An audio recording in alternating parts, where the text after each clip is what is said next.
Quero convidar a igreja a abrir a palavra no livro de Êxodo, capítulo número 2, dos versículos 1 a 10.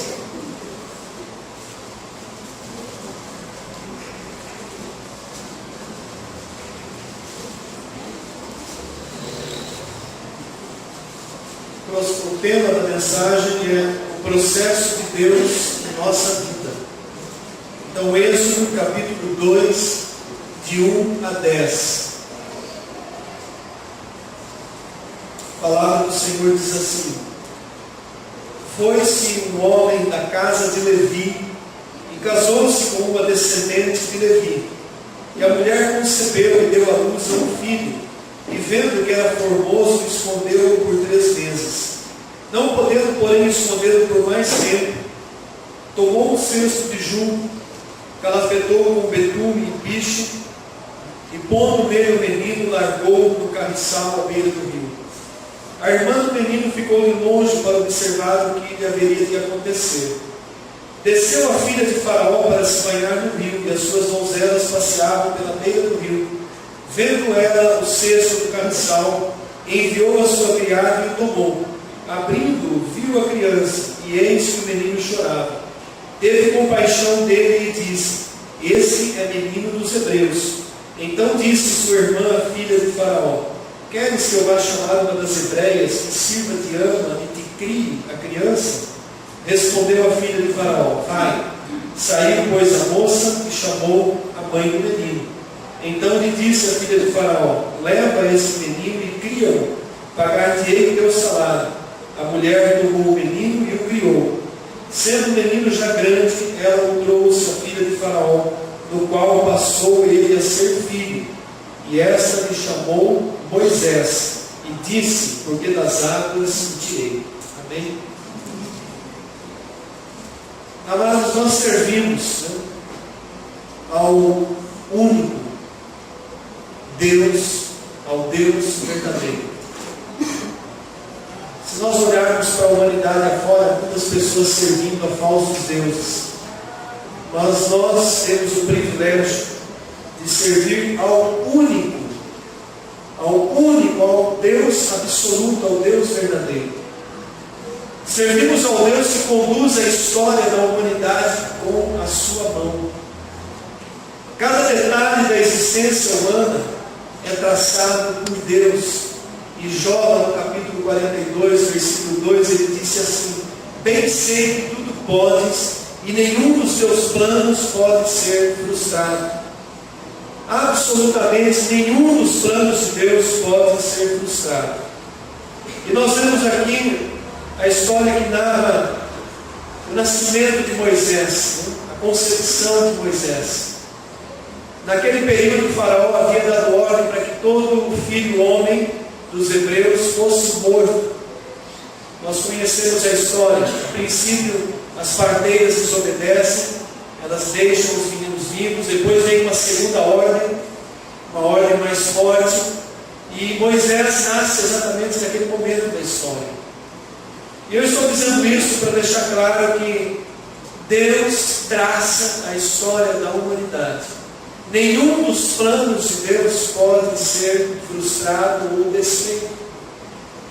Por mais que Satanás tenha tentado destruir a geração dos filhos dos hebreus, Deus entrou com o seu propósito e operou ali o seu processo e fez com que tudo acontecesse da maneira que Ele, Deus soberano, havia determinado para que acontecesse. Por isso Moisés foi salvo das águas e criado de uma maneira toda especial. Ele não foi criado como um menino qualquer dos filhos dos hebreus, escondido, não. Nós vemos na história de Moisés que ele foi criado de uma maneira completamente especial. Eu acredito que muitos inocentes, muitas crianças morreram naquela ocasião, naquela geração, mas Moisés foi poupado. Moisés foi poupado porque Deus o havia escolhido para realizar através da vida de Moisés algo que Deus já havia estabelecido até mesmo na eternidade. Deus tinha um plano na história, e esse plano incluía aquele menino hebreu que foi tirado das águas.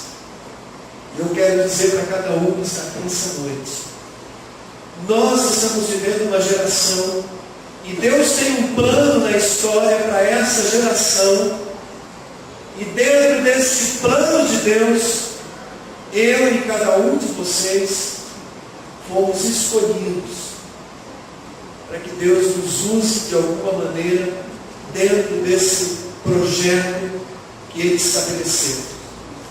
Assim como Deus escolheu Moisés estava na mira de Deus, não tinha como Moisés fugir. Nós também não temos como fugir, porque Deus nos escolheu, e Ele deseja realizar, através da minha vida, da vida de cada um de vocês, um processo. Por isso Deus estabelece etapas na nossa vida. Nós não entendemos, não vemos muitas vezes essas etapas acontecendo na nossa vida. Então nós vamos usar como exemplo hoje a vida de Moisés. E a vida de Moisés, ela foi dividida em 3 etapas distintas, em 3 fases distintas.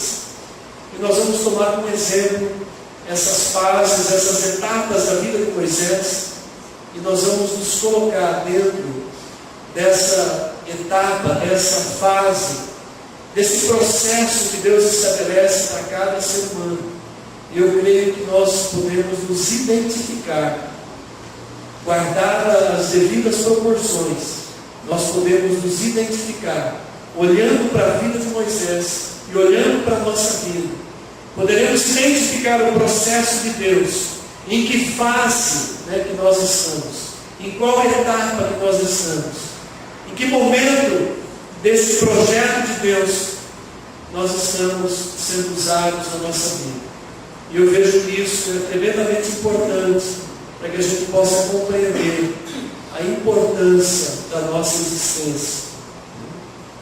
Nós fomos tão importantes para Deus que Ele enviou o seu Filho para que viesse em forma de homem e morresse por nós e nos reconciliasse com Deus. Nós não podemos perder a visão da importância, do valor que cada um de nós temos para Deus. Então a primeira parte que nós vamos falar da vida de Moisés se refere à primeira fase, à primeira etapa da vida de Moisés.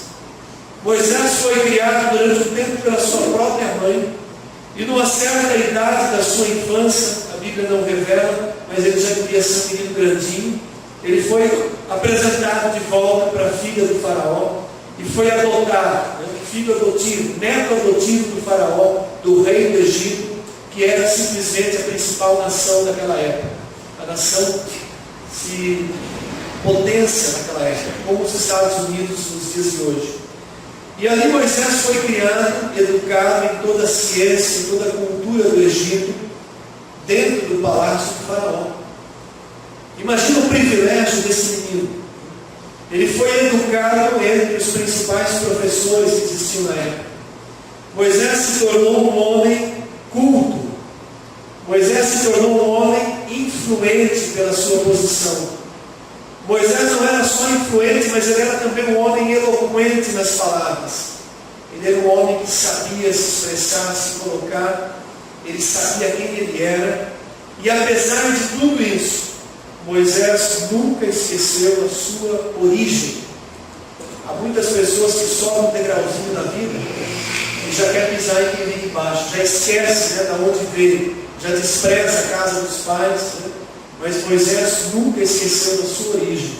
O escritor de Hebreus, ele diz lá no capítulo 11, versículo 24, que Moisés, já quando homem feito, ele recusou ser chamado filho da filha de Faraó.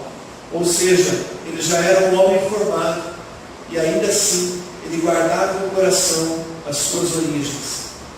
Ele não deixou se envolver por toda a riqueza do palácio. Ele sabia que o sangue que corria nas veias dele era o sangue hebreu. E aí então nós vemos a primeira fase da vida de Moisés, que deve ter durado por volta de 40 anos de idade.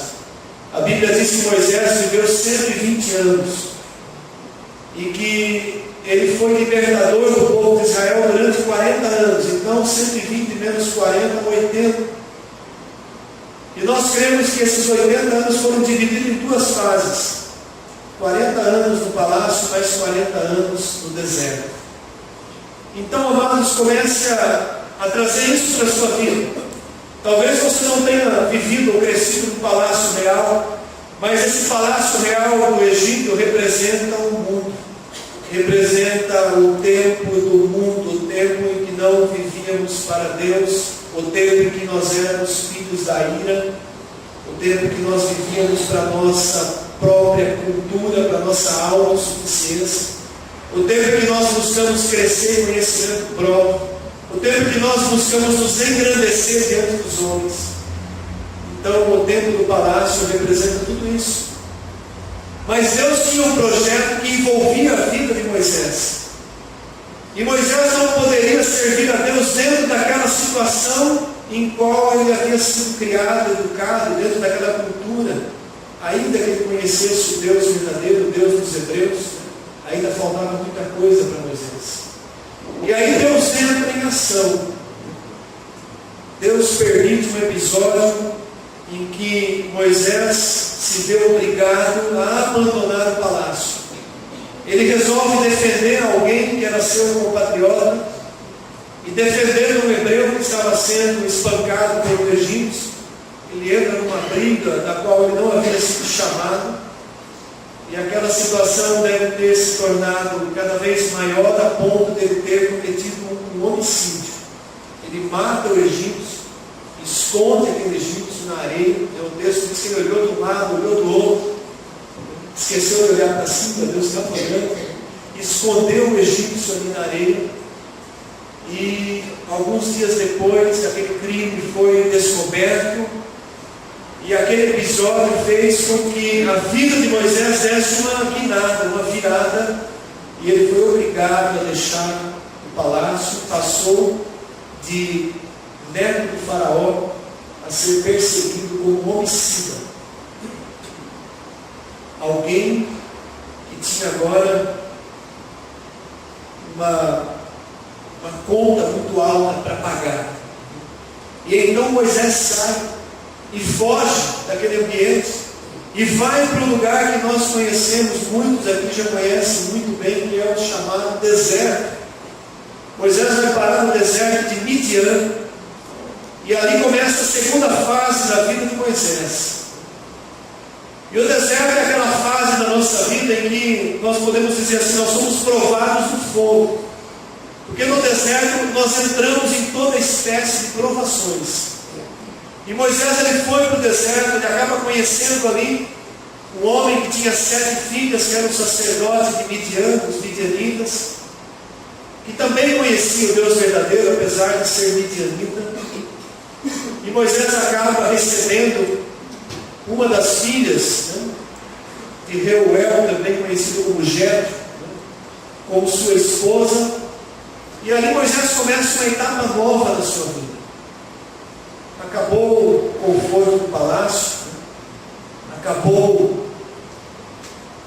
a cultura, acabaram-se os livros, os estudos, as belas roupas de neto do faraó, acabou o conforto, e ali ele começa a viver um período de deserto, que dura aproximadamente mais 40 anos. Moisés constitui família. E o primeiro filho que nasce, ele coloca o nome de Gerson, que significa sou peregrino em terra estranha.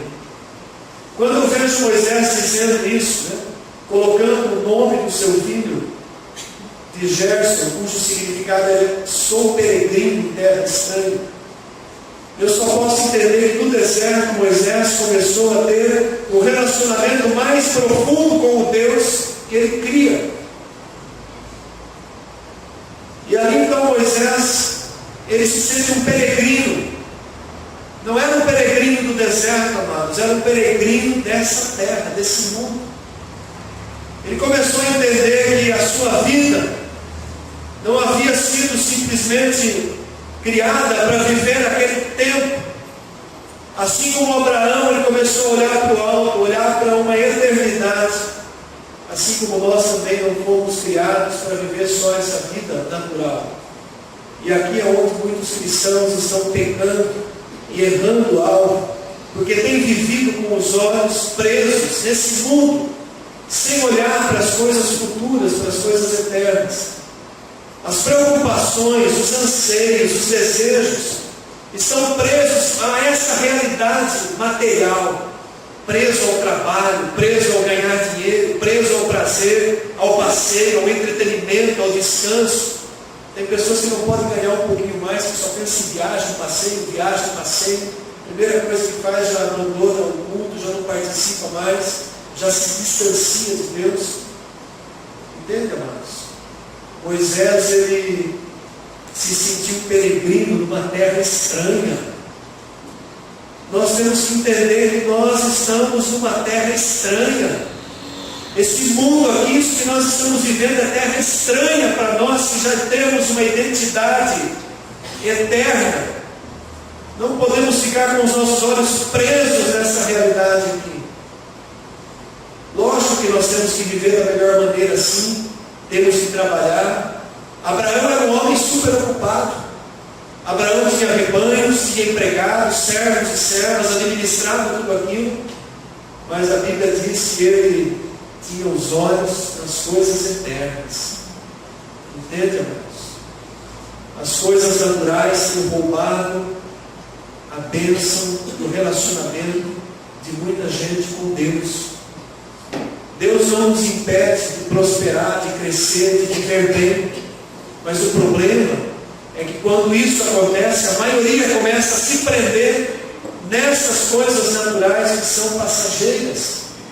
São completamente passageiras. Tudo que nós construímos vai ficar aqui. Caixão não tem gaveta, né? Tudo que nós construímos vai ficar aqui. Por isso, Moisés, ele se sentia peregrino em terra estranha. E ali, naquele tempo de deserto, ele foi provado por Deus. Perdeu a herança do Egito. Perdeu a sua influência. Também deixou de ser um homem eloquente. Porque quando ele tem um encontro com o anjo do Senhor na sarça, e Deus dá a missão para ele, e ele clama a Deus, porque agora ele era um homem de boca pesada. Os 40 anos de deserto fizeram que Moisés fosse reduzido a um homem dependente de Deus. Um homem que não tinha mais um falar eloquente, mas tinha agora um discurso fraco. Um homem que não era mais neto de Faraó, mas se tornou um pastor de ovelhas que nem eram suas. Ele pastoreava as ovelhas do seu sogro. Então notem que aparentemente Moisés havia sofrido uma queda muito grande, né? Mas Deus não via o deserto como uma queda na vida de Moisés. Aquele momento, na verdade, Deus estava edificando os alicerces da vida dele, para que no futuro, no tempo oportuno, ele fosse levantado como libertador de uma nação. O seu deserto não é um momento de declínio. O nosso momento de provação, de dores, de sofrimento, as nossas tribulações, os momentos que nós passamos no deserto, não são declínio na nossa vida. São momentos que nós estamos sendo edificados, formados, crescendo espiritualmente, amadurecidos, para que esse processo que Deus tem desde a eternidade para cada um de nós, ele vá se cumprindo em cada fase da nossa existência. Por isso que de repente parece que a nossa vida vira de ponta cabeça. Acontece uma situação, as coisas mudam e nós ficamos sem entender, olhando e perguntando para Deus, por quê? E Deus muitas vezes não responde, mas Ele nos leva a passar pelo deserto, pelas provações, porque Ele tem um plano maior. Quando eu estava preparando essa mensagem, eu comecei a me lembrar de algumas coisas, né? Uma das fases mais difíceis da nossa vida Uma das fases onde eu e a minha esposa mais fomos ralados, provados, foi exatamente a fase que acompanhou o processo que terminou na nossa conversão. A nossa conversão genuína. Porque conhecíamos a Deus, servíamos a Deus à nossa maneira, uma igreja que não apresentava um plano de salvação, servíamos a Deus e também aos ídolos, mas Deus tinha um plano que envolvia a minha família, que envolvia a minha vida, e Ele tem um plano que envolve a tua família, envolve a tua vida. Por isso a grande responsabilidade dos homens, porque passa primeiro pelo homem, pelo cabeça do lar, que são os homens. Deus tinha um plano, e quando Ele começou a pôr a mão para aquele plano se cumprir, Ele nos levou para a fase mais difícil da nossa vida. Aconteceram tantas coisas que só quem conviveu conosco pode dizer. E uma frase que eu ouvia da pastora Célia e ouvi da minha cunhada Vilma, do meu cunhado Emerson, talvez eles vão se lembrar, é que eles diziam assim naquele momento que muitas vezes sentavam conosco, nós estávamos chorando, passando por crises, colocavam a mão na cabeça e diziam assim: mas eu não entendo porque Deus está provando vocês no fogo. Lembra, Vilma? Não entendo porque está tão intenso esse fogo. A Célia uma vez falou: mas eu não compreendo porque Deus está queimando tão rápido na vida de vocês. Mas eu entendi o que era aquele fogo muito mais tarde, irmãos. Moisés, ele foi provado. O primeiro fogo que ele foi provado, o primeiro fogo que ele experimentou foi no deserto.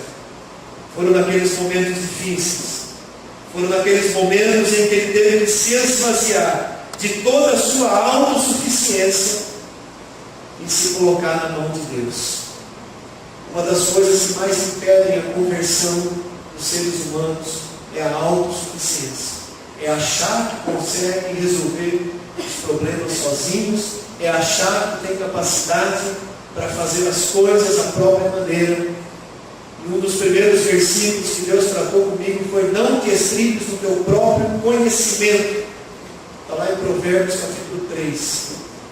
Não te estribes no teu próprio conhecimento, no teu orgulho.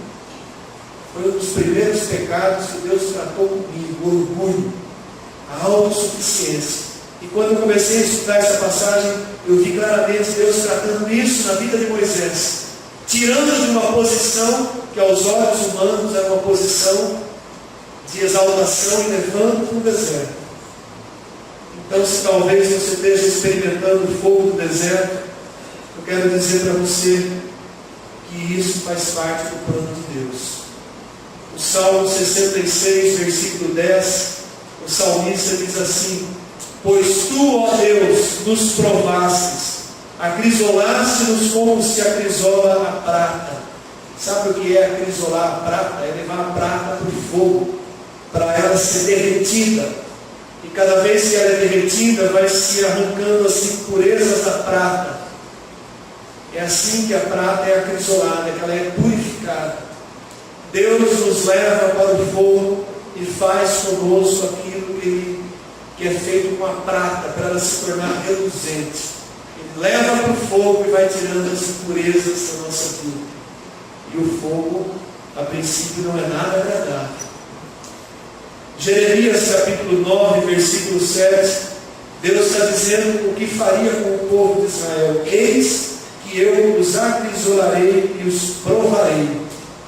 E Zacarias capítulo 13, versículo 9, completa dizendo: farei passar a terceira parte pelo fogo, e a purificarei como se purifica a prata, e a provarei como se prova o ouro. Ela invocará o meu nome, e eu a ouvirei. Direi: é o meu povo. E ela dirá: o Senhor é o meu Deus. Amém? Esse é o processo que Deus faz conosco. Não há como a gente fugir da mira de Deus. O autor do livro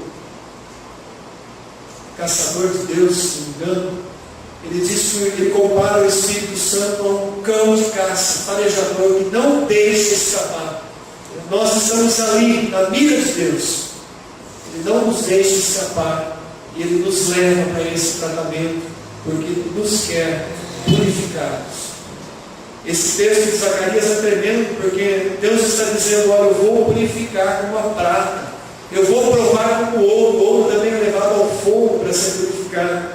E depois de passar por essa purificação, por essa prova de fogo, então eu vou dizer assim: esse é o meu povo. Nós somos esse povo, e nós vamos responder para Deus: o Senhor é o nosso Deus. Por isso nós passamos por essa provação. Quando Moisés deixou de ser especial, então ele serviu para que Deus o usasse. E aí então nós vemos Moisés sendo levado ao deserto, entrando no processo de Deus e se despojando de toda a sua autossuficiência. Abriu mão de toda a autossuficiência e se tornou dependente de Deus. E aí termina a segunda etapa da vida de Moisés.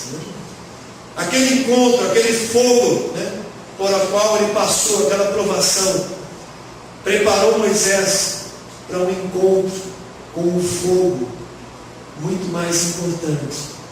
E aí a gente vê a terceira fase da vida de Moisés começando lá em Êxodo capítulo 3, versículo de número 2.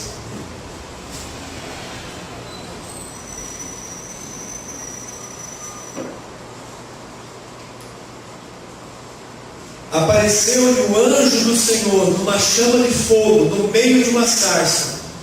Moisés olhou e eis que a sarça ardia no fogo, e a sarça não se consumia.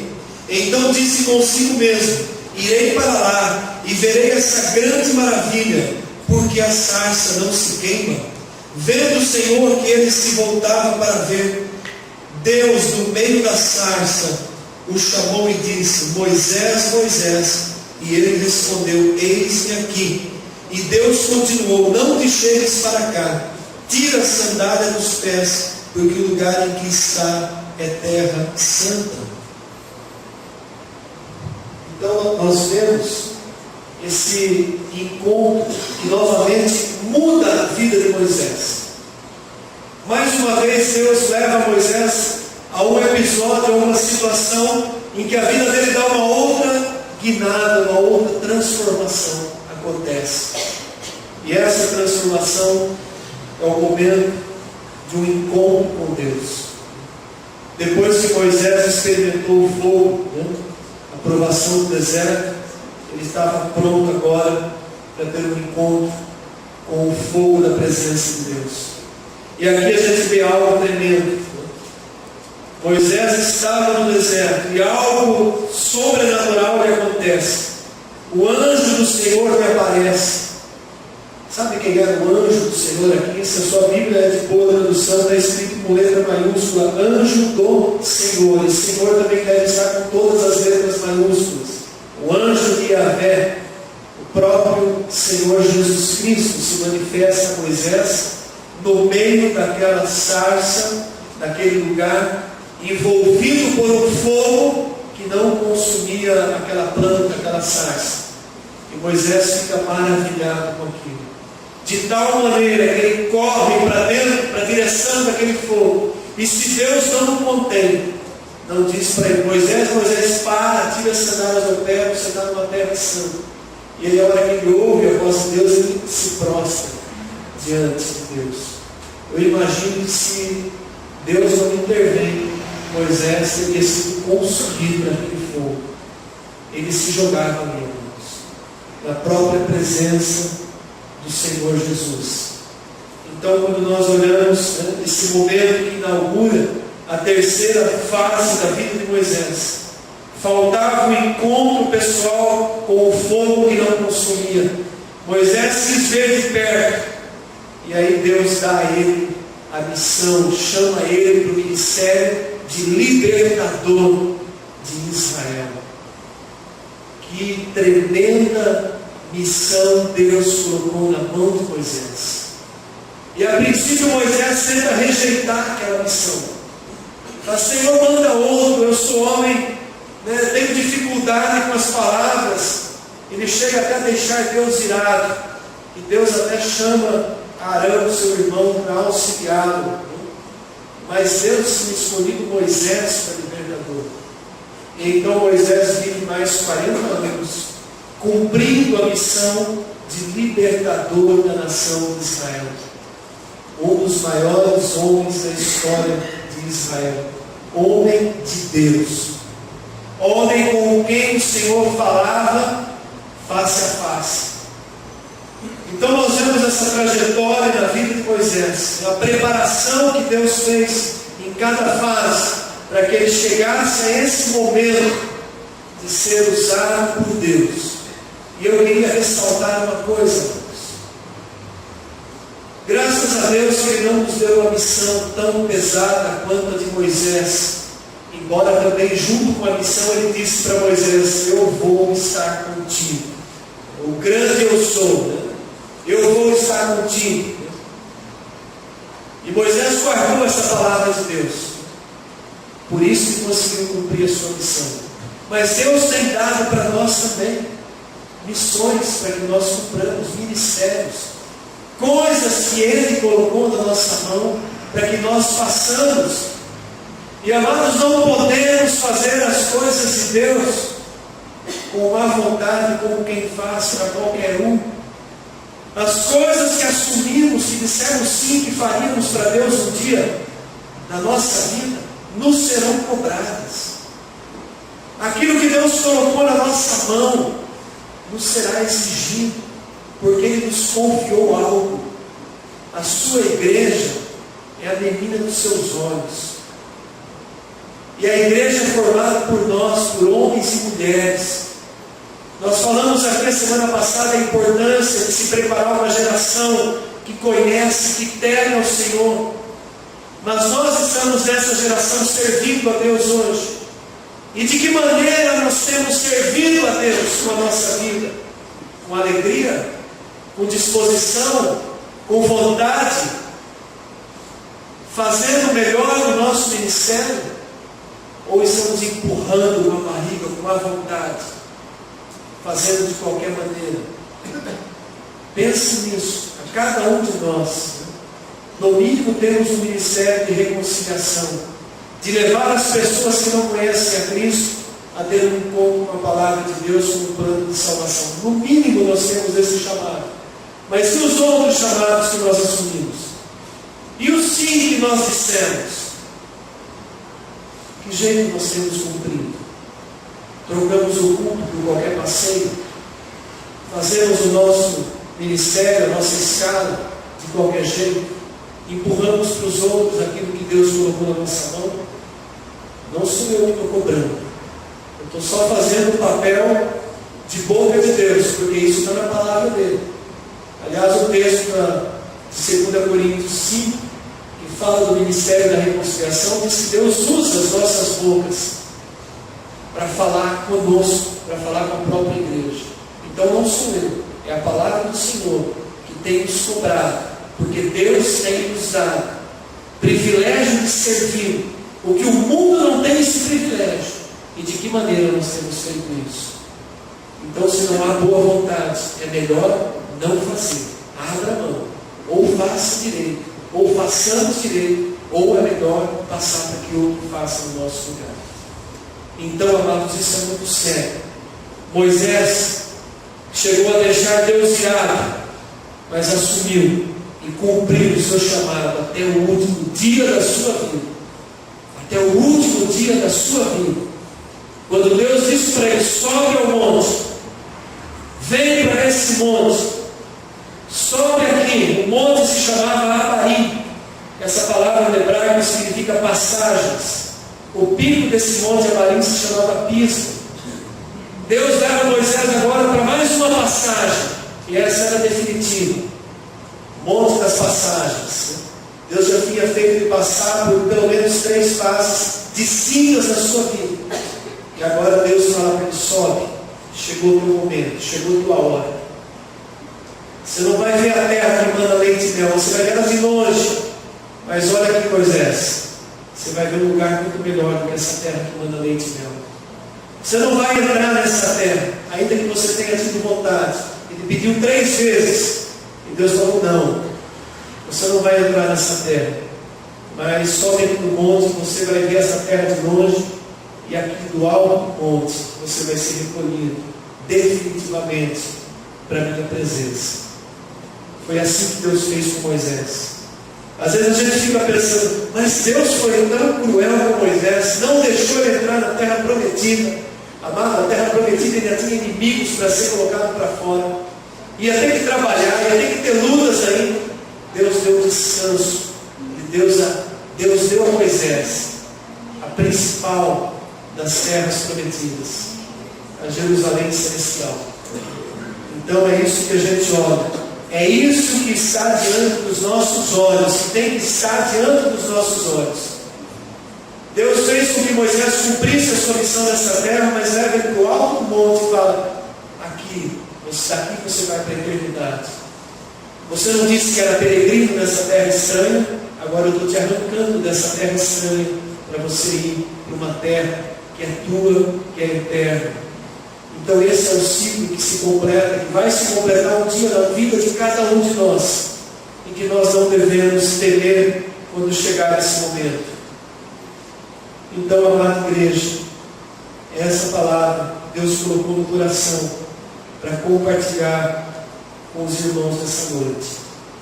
Cada um de nós fomos chamados para fazer parte de um projeto no plano de Deus. E os planos de Deus, eles não são frustrados. Então, não ande mais como uma igreja prostrada, caída de cabeça baixa. Levante a tua cabeça e entenda o plano, o chamado, o propósito que Deus tem na sua vida. Se coloque de pé e vá em direção a cumprir.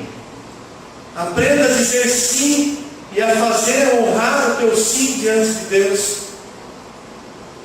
Se dispõe a servir, porque não tem missão mais privilegiada na vida do ser humano do que poder servir ao Deus único e verdadeiro, ao nosso Criador. Amém? Vamos levantar as nossas mãos. Que a graça e a paz do Senhor Jesus Cristo, o amor do Pai e a comunhão do Espírito Santo permaneça conosco. Amém e glória a Deus. Dê um abraço carinhoso a quem está mais próximo. Desejo uma semana de vitória, uma semana abençoada, em nome do Senhor Jesus Cristo.